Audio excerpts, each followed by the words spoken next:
Hello guys, welcome back to my channel. আজকে সকাল সকাল ব্লগটা শুরু করছি। আমি রেডি হয়ে নিয়েছি, রেডি হয়ে চলে এসেছি রোডে। আর এখান থেকে মিষ্টি দোকান থেকে কিছু মিষ্টি তুলে নিলাম। আজকে আমরা যাচ্ছি আমাদের হ্যাপি ক্লাসরুমের সব টিচাররা মিলে একটা এক্সিবিশনে। তো সেখানে লাঞ্চের জন্য আমরা বিভিন্ন টিফিন নিয়েছি, তো আমি মিষ্টি নিয়ে নিলাম। আর এই তো টোটোতে উঠে পড়েছি। এবার আমাদের যাত্রা শুরু। পরপর কি হতে থাকে তোমাদেরকে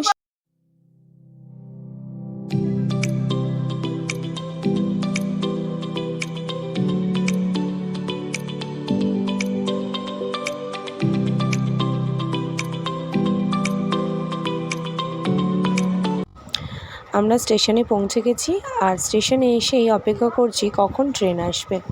আমাদের ট্রেনটা ঠিক টাইমে ঢুকলেও সিগন্যালের কিছু প্রবলেম থাকা একটু লেট করছিল। আর সেই টাইমে বৃষ্টিটাও এসছিল জোরে, তাই জন্য একটু বিরক্তই লাগছিল। কিন্তু ফাইনালি আমাদের ট্রেনটা চলে এলো।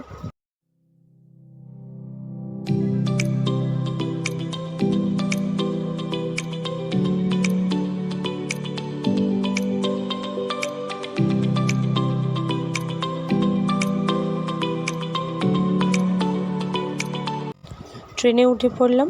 ট্রেনে উঠে প্রাকৃতিক দৃশ্য উপভোগ করতে আমার ছোটোবেলা থেকেই খুব বেশি ভালো লাগে। আর এখন যখন এই শরতের কাশফুল ফুটে আছে, তখন তো আরও মনটাকে কেমন যেন ভিতর থেকে আবেগ জড়িত করে তোলে। তো আজকের দিনটা মেঘলা ওয়েদার, আর সারা দিন বৃষ্টি হয়েছে। তো এই ওয়েদারে বেরোতে একদমই ভালো লাগে না, কিন্তু আর কিছু করার ছিল না আমাদেরকে। এক্সিবিশন তো হবেই, আর আমাদেরকে যেতেও হবে। তো তাই জন্যই আমরা রেডি হয়ে চললাম আমাদের গন্তব্যস্থলের দিকে। তো ট্রেনে উঠে আমি একটু ভিডিওর জন্য ইন্ট্রো দিচ্ছিলাম, কিন্তু এত ট্রেনের আওয়াজ, সেখানে কিছুই আমরা ভয়েসটা শোনা যাচ্ছিল, সেই জন্যই আমি আবার পরে ভয়েস ওভারটা দিচ্ছি। তো পুরো ব্লগটা দেখতে থাক। এবার ট্রেন থেকে নেমে আমরা মেট্রোর জন্য অপেক্ষা করছি, দাঁড়িয়ে আছি মেট্রোর গেটটা কখন খুলবে। তো ফাইনালি মেট্রোতে উঠে পড়লাম, আর তারপর নেমেই ছোটা শুরু করলাম। আমাদের একটু দেরি হয়ে গিয়েছিল, সেই কারণেই একদম সিঁড়ি বেয়ে সিরিয়াস মুডে ছুটতে শুরু করলাম। তো ছোটাছুটি শেষ করে ফাইনালি আমরা গন্তব্যস্থলে পৌঁছে গেলাম। এটা ছিল গ্যালারি গোল্ডে হেল্পিং হ্যান্ডের একটি এক্সিবিশন, নোমাইস। তো এই এক্সিবিশনে যেটা আমার কাছে নজর কেড়েছিল, সেটা হলো আমাদের যে বর্তমান পরিস্থিতি, অভয়া, সেই অভয়াকে যাতে বিচার পায়, সেই অভয়ার বিচারের দাবিতেও এখানে সরব হয়েছিল। সেই প্রতিবাদের স্লোগান এখানেও উঠেছিল। তো সেই কারণেই আমরা বলতে পারি যে যে কোনো অনুষ্ঠান বা যে কোনো এক্সিবিশন, সব কিছুই এখন প্রতিবাদের মঞ্চ করে তোলা উচিত। তো যাই হোক, এক্সিবিশনের কাজ শুরু করা যাক। গিয়েই আমরা প্রথমে আমাদের এক্সিবিশনটা, আমাদের স্টলটা দেখলাম, আর সেখানে গিয়ে গুছিয়ে নিলাম একটু নিজেদের মতো করে। তো তারপরে একটু চারিদিকটা দেখে নিচ্ছি কী কী স্টল রয়েছে। অনেক ধরনের স্টল ওখানে ছিল, তো সব ধরনের স্টলই তোমাদের সঙ্গে শেয়ার করব। জামা কাপড়ের থেকে শুরু করে হ্যান্ডওয়ার্ক, জুয়েলারি, বিভিন্ন কাঠের জিনিস, খাবারের স্টল পর্যন্ত।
এবার তোমাদের সঙ্গে শেয়ার করি আমাদের স্টলটা। এটা ছিল আমাদের হ্যাপি ক্লাসরুমের স্টল, যেখানে বাচ্চারা এবং তাদের টিচাররা অত্যন্ত সহযোগিতার সঙ্গে খুব সুন্দরভাবেই কিছু হ্যান্ডমেড জিনিস বানিয়েছিল। তো সেই সমস্ত জিনিস আমরা এখানে ডিসপ্লে করেছি। আমাদের টেবিলটা দুটো ভাগে বিভক্ত ছিল। একটা ছিল পাশের যিনি মহিলা ছিলেন ওনার, তো সব কিছু আমরা অল্প জায়গার মধ্যেই সাজিয়েছিলাম। তো এখানে ছিল একটা ভোজন বলে স্টল, সেখান থেকেই ম্যাম আমাদেরকে কিছু পকোড়া কিনে দিয়েছিল। তো পকোড়া পেয়ে আমরা খাওয়া কম, ফটো তুলতে লাগলাম, কারণ এখন বর্তমানে সবাই এগুলোই পছন্দ করি। তো যাই হোক, তো ফটো তোলা শেষ করে আমরা বেরিয়ে পড়ছি, কারণ আমাদের অনেকটা আবার যেতে হবে। তো ফেরার পথে পাশেই ছিল রবীন্দ্র সরোবর। তো রবীন্দ্র সরোবরে আমরা একটু ঘুরেও নিলাম, কারণ সুযোগটা আর একদমই হাতছাড়া করতে চাইনি, কিন্তু সময় কম থাকায় আমরা একদমই বেশি টাইম ওখানে স্পেন্ড করতে পারিনি। অল্প কিছু ফটো, রিলস এগুলো তুলে নিয়েই আমরা বেরিয়ে পড়ি বাড়ির উদ্দেশ্যে। কিন্তু তাও আজকের এই ছোট্ট দিনে অনেকটা জার্নি আর অনেকটা মেমোরি নিয়ে ফিরছি। তো দেখা হচ্ছে পরের অন্য কোনো ব্লগে। তোমরা কেমন লাগলো জানিও, আর অবশ্যই করে লাইক, কমেন্ট আর শেয়ার করতে ভুলো না, আর সাবস্ক্রাইবটাও করে দিও।